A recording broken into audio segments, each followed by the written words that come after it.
welcome. We're looking at some shots. I brought some shots from Detective Pikachu. Because I was just scrolling through Shot Deck and I forgot how pretty this movie looked, and how well they did all the Pokemon. But That's a great little tidbit or a little bit of a trivia. Some of the visual effects artists, or at least the supervisors, were trying to ask the Pokemon company or whatever Game Freak. It's out there, like in interviews for one Pokemon in particular that they had no idea how to adapt. That oh, Pokemon was Mr. Fucking Mime.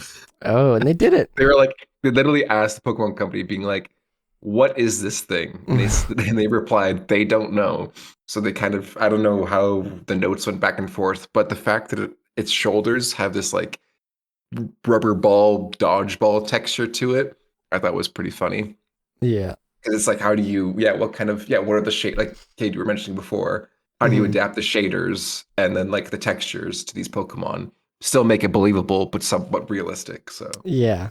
yeah, Yeah. Because I I feel thought like that was that pretty one funny. especially is like yeah, like we were saying that they didn't just make like what a furry like fox cross bear creature for Pikachu or something more like properly like anatomically correct or something for like a live action little furry creature. They just kind of took Pikachu and all right, he's furry and fluffy. Just stick some realistic fur and shaders on that and just go from there instead of yeah. I think that worked because I like Right. Charmander like he probably would have just been like a fucking dragon. Like it's like he is like he still looks like a dragon in this, but like Yeah. maybe more lizardy. But yeah, I think they did a good job. And Yeah. here's Mr. Mime. Yeah. Yeah, and same with Mr. Dodgeball Mime. shoulders. Like, sure, maybe this guy doesn't look as realistic, but I mean that's also because it's Mr. Mime. I mean, he even got a little peach fuzz on his head. Like, Yeah. yeah, this little weirdo. And like he's weird. He looks like remember in Spy Kids the flute creator? I feel like his creations are just Mr. Mime. Oh yeah, yeah, Fit right in. Uh, yeah. I still have like I remember during the theater going opening weekend for that movie or for Detective Pikachu. Mm-hmm. I remember getting like 4 or 5 packs of Pokemon cards, Right. and I remember we were only given one, but I remember how I managed to get more. Was going out of the theater, going and then going back outside because I think you were handed them. So Mm-hmm. what you would do is by one person is that I would go find another, um, not concierge, but whatever, another person that was sitting people Usher, down, whatever. asked for the Pokemon cards because I said, "Oh, I didn't get any," and then so I did that twice, and I think I tried to do it a third time, but I got called out for it. But I think at the end of the movie, they had the box of Pokemon cards just like out there when people were leaving, so I managed to grab an extra two because, or I managed to get an extra one, and I think one of my friends gave me one because they didn't really care. Right. So, Nice. yeah, good times, and I Yeah, still I have got them I got the sealed. one pack I was given. Oh, really? Nice. I opened mine. Colt's over here like getting in disguises, going back in the line. Yeah. I just get the trench coat and this mustache. Yeah, Oh yeah, yeah. exactly. That's ridiculous. All I right. feel What'd like you? everything from that you ever get from a movie theater, I don't think I've kept any of it ever. Mm. Yeah. Well, Like what anything I do keep, it's always like 6 months later. I'm like, why the fuck do I have this? And I throw it out. trying to think, what do you get from the movie theaters? Like, what besides like the Pokemon movie and then like the Yu-Gi-Oh movie? It's the only thing I've ever Yeah, I'm Or trying to received. like or think. like a cup or something from one of these places. You know what I I mean? Oh used to yeah, have those are Like something like that. so many movie buckets like back in the day when it was like an ice cream size like bucket with like the movie art on the outside. We used to have so right. many of those. I didn't hold on to those. Ow! Ow! Jesus Christ! I'm being attacked. Did you I What'd went, step you bring on us, a Colton? tack or something? Hmm? no, he just grabbed my leg. Oh boy. My hand was in my knee, so like, Gee, assault. Yeah boy. My What'd you cat's bring a us, Colton? what did I bring? Oh, Yeah. Is okay. there I brought there's a spoiler warning, right, for this? spoiler warning. Spoiler warning. This movie, Civil Spoilers. War. Okay, We this movie said it. came out this Here we year. go. Didn't do too well at the box office, unfortunately, but I could see kind of why.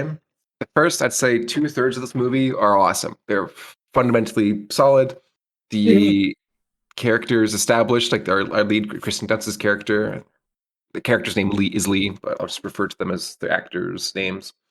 Um, is great. She has all of her personal like for screenwriting, you're supposed to set three things at the beginning for your character: an interpersonal relationship, extrapersonal relationship, and sorry, did I say internal? It's internal, and then the Yeah, you got people it that right. she's related with, and then the third is like the overall kind of threat or I guess goal that they're supposed to be going for. And they set that in like 10 minutes in the movie. It's awesome. It's basically like just a road trip movie, and it felt very similar to like Last of Us because they have this girl who kind of stowed away and wants to also be a photographer like Kristen Dunst's character.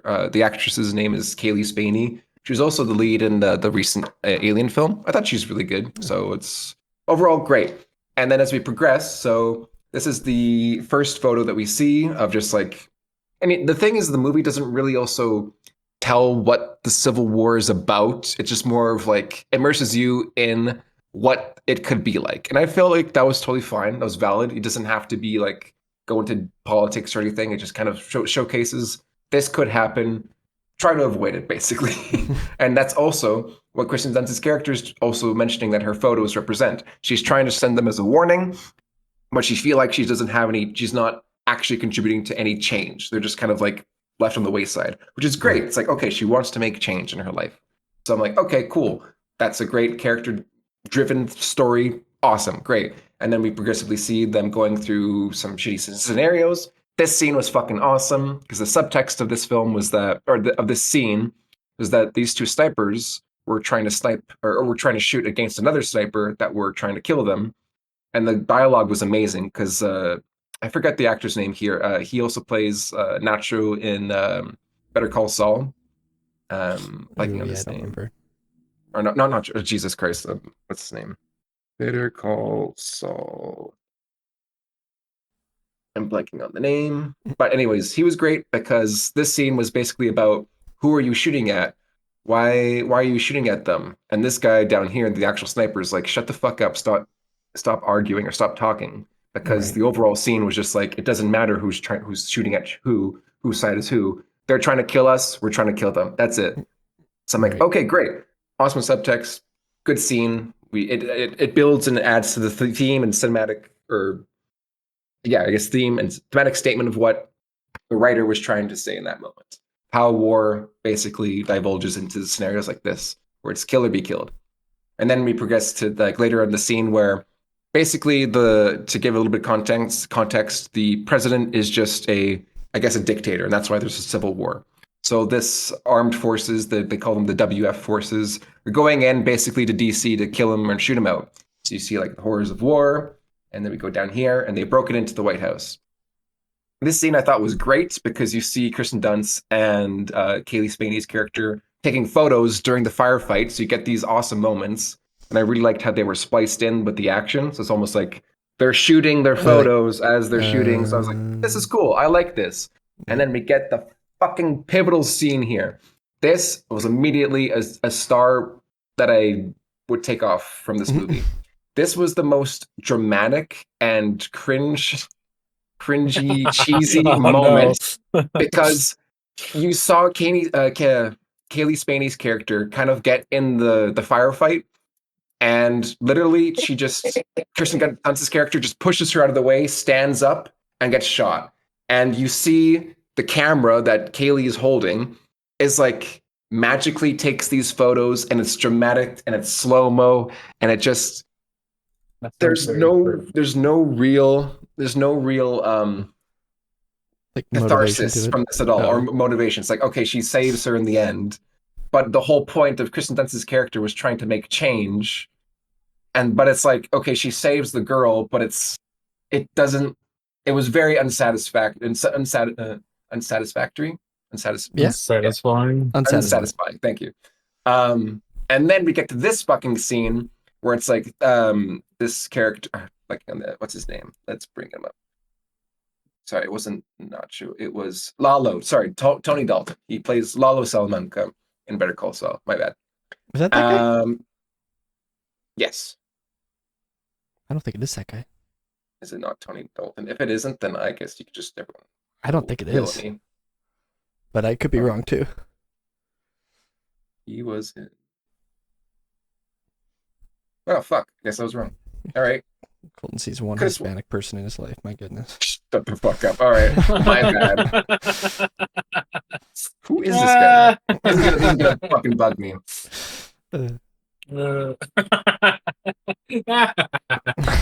Oh fuck me. I guess yeah, I was wrong. Okay, sorry. Wagner Moura. Anyways. They look whatever. Fuck me. Yep. Everyone could call me inconsiderate. Anyways, his character was basically trying to get an interview with the president, and they basically just assassinated him there and showcasing how much of a coward he was because he's like, oh, please don't shoot. But it's like, if his whole arc was trying to also make change or at least ask for questions, I see why they did it this way because it's just like, we have had enough. But and then it literally just cuts off then, and that's it. That's all you get. It's hard to describe unless you watch it and you go through it because, again, the 2/3 of the movie are really fucking good. And even having that Jesse Plemons scene was amazing. It just builds and builds and builds, and then you're like, okay, we're getting here. We're gonna have this crazy moment, and then it just ends with a really cheesy moment, and then this just assassination with no real payoff. It just kind of ends. So, yeah, that kind of really made a sour taste in my mouth for sure. Yeah. It didn't stick to the landing, which is really unfortunate because I loved, again, the beginning of the film, and I wish either you have Kristen Dunst's character try to maybe because this guy's character his name. I should probably just bring the character's fucking name. He plays Joel. Okay, Joel is like, wait, stop, we need them, or we need to talk to him or something. Yeah. And then she could also intervene, like, wait, yeah, don't keep him alive, because then we could let the people change and make a decision. So that's thematic for what's kind of going on in the States where there's civil tensions and let the people decide. So it's more of a hopeful kind of idealistic, future and goal.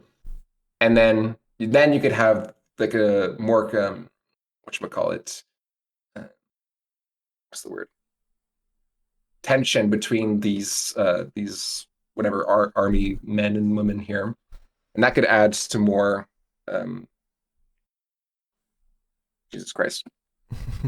What's the fucking word? I'm blanking right now. Suspense, and then they could have arguments about that, and then you could actually have that kind of moment where there's an argument of an idealistic point of view, and then more of like a nihilist view where no, we should kill them. And then maybe she gets killed in the argument, and then that could have been the photo that was taken instead of these fucking slow motion falling down on your fucking knees. Wait, no. It's not a savior moment, but it's just kind of like it was a savior. It was a survival. It sounds cringe. It sounds very cringe. It just, yeah. And then that could have been the photo where it's like the photos that she was taking, she ended up as, and that could have maybe been sparked some sort of change as opposed to just being, whatever this was. Right. Anyways, that's just an armchair critic fucking yapping around right now. And even right now, I'm still having trouble trying to speak out my mind of what could have been. Check out his Letterboxd review when he has his thoughts. I'm just honestly bitching. I was really pissed off at the end of this, or I was disappointed. Yeah, because I was expecting more, and it was a letdown, unfortunately. Yeah. But I know when a movie does have like a bad ending, or like it kind of just cuts to something that's just like, oh, I guess it kind of ruins the whole thing. Even if you want to watch it again, like the first part was so good, like you're saying, it's like, yeah, but it's just gonna lead to this, like conflict. That was the fucking word. Jesus Christ. Say, don't even talk to me. Conflict being the major fucking thing story writers and movies are all about. I forgot the word. Anyways, yeah, it's. I also know, like in interviews, that Alex Garland was having a lot of troubles during this filming of this production. So that could have added aspects where it's like maybe the studio was trying to have a different ending, maybe had a different idea, or maybe just didn't translate. Like maybe the writing of the script didn't translate well to the scene. But I don't know if that's a good excuse or not, because everything else was beautifully directed, but just this one pivotal scene was just kind of like, I don't know, happened. It was, snooze. A bit of a snooze towards the end, which is unfortunate. Yeah. So that's my rant. Ranting of a fucking madman. There you go. Good rant. Good rant.